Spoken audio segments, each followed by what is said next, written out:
Libra, hi! Welcome to Mystic Queen PH. At titignan natin kung ano yung blessings na parating sa inyo in the next 30 days from the time na mapanood nyo yung reading na to. Dahil ito ay isang timeless reading. Anytime na mapanood nyo to, as long as makaka-resonate kayo, this reading is for you. Another reminder, I will not message you or follow you para mag-offer ng services. Mag-ingat sa mga fake accounts and scammers. Kung gusto nyo ng private reading, just go to my website, mysticqueenph.com. Do not message me, no? Hindi nyo na kailangan i-message ako. Lalo na kung nasa TikTok to, ha? Mag-ingat rin kayo sa mga nagre-re-upload ng videos ko, nagpapanggap, no? So, para ma-verify nyo, marami na tayong followers, nasa 70,000 followers na sa TikTok. So, ayun. Ingat kayo sa mga scammers. And also, pwede rin kayong directly mag-book sa aking calendar. Link on the description or comment section. But you can just go to my website, okay?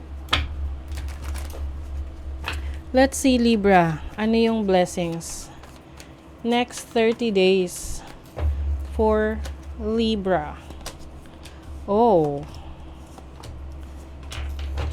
Alam nyo, meron ditong growth. May pag-unlad sa mga bagay na sinimulan mo. So, this can be sinimulan mong trabaho, negosyo, and you are now being presented ng maraming options. So, for example, ikaw ay may trabaho, tapos sumubo ka ng mga side hustle, sumubo ka mag-affiliate marketing, sumubo ka ng magnegosyo on the side. Ngayon, nakikita mo na yung resulta ng pinaghirapan mo kasi talagang nilalaban mo yan. It is expanding, it is growing. Now, mas marami kang option. So, ngayon, ikaw na yung magde-decide whether you want to stay in your job or mas mag-focus ka na sa iba mong sources of income.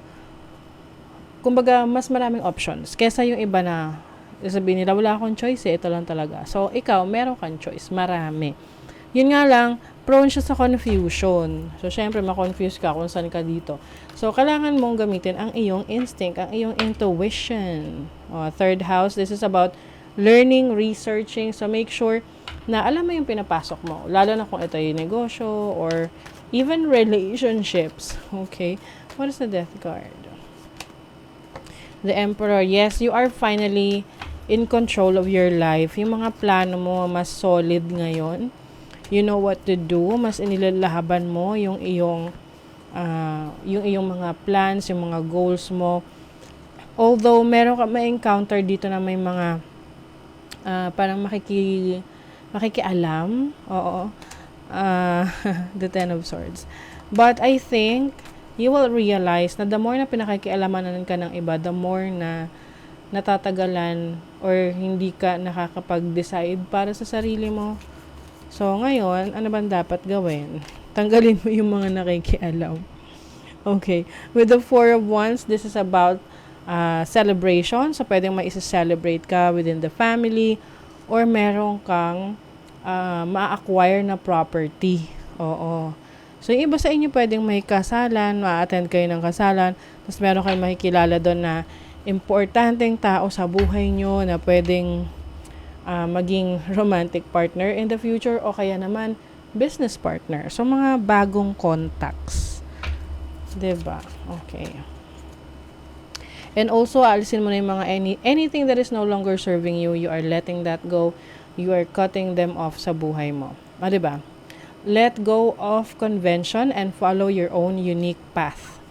Diba? So, kasi yung iba sabihin, ay, hindi yan traditional, huwag mo yung gawin. Nangingialam sila, mas visionary kayo. New rhythms are coming into your life now. You are encouraged to trust and adapt. Ayan, may nagbabago talaga. So, mag-adapt ka dito sa change na to, sa pagbabago na to sa buhay mo. And magtiwala, sa mga pagbabago. Kasi it's for your own good. Process your feelings. Ayan. So, may mga times na hindi mo pinapansin yung nararamdaman mo. Okay lang naman yun na iiyak mo, acknowledge mo kung malungkot ka. Di malungkot ka, kung masaya, celebrate mo.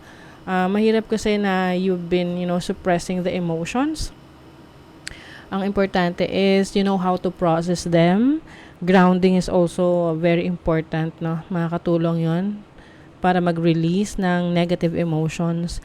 Para in case na may stressor or may stress ka, madali kang maka-bounce back or maka-recover. Okay? So, that is your reading, Libra. Thank you so much. See you again.